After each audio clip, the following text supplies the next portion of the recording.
And again, there are a lot of other cool options. I know for the time being, these are kind of the ones that seem to interest me the most.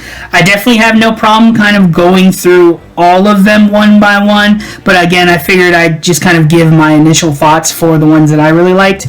I do really like how they did the feats. The feats essentially are a little bit... I would say honestly they're just kind of a little bit more interesting, like especially like the meta magic adept and just kind of having these other really cool things that they had that you found in the UA that they put here, like having a chef I think is really cool because that adds a lot of flavor, but mechanically it also could be a really interesting thing. And then you have like other different like variants for that. So I definitely love the feats and how they rework and how they just kind of feel more and that they're able to do more. And then before I go over to the next section, I'm going to talk about another little thing that I thought was really cool was the fighter.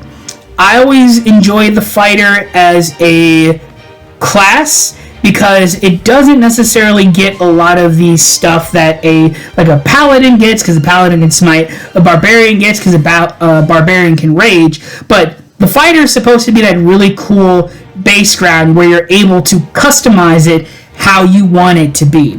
And while you do get things like action surge and like second wind, which are really cool abilities, the fighter has always been something that you can just kind of build. And with the Battle Master especially, I guess Wizards of the Coast have now realized that Battle Master is one of their favorite or one of their most popular builds. And to me, the Battle Master just reminds me of a non-magical version of a Warblade or a Crusader Sword Sage from the 3.5 Book of the Nine Swords. Like, I'd still love to see a Book of the Nine Swords for 5th edition and see how that would actually, work. But for the most part, that's kind of what the Battle Master and their maneuvers do. And that's also really cool. And especially how the most optional class features has to be for the fighter because there's a lot of other stuff that they can do. From their martial versatility to the different fighting styles that the Battle Master can pick up.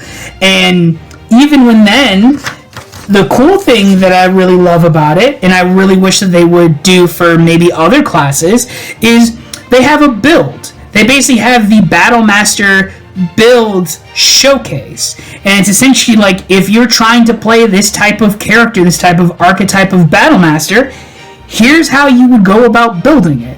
It doesn't essentially give you what things you need to take at what level specifically, but it says here's the fighting style you would probably need, and here's a maneuver, and here's maybe a feat that you would need to take.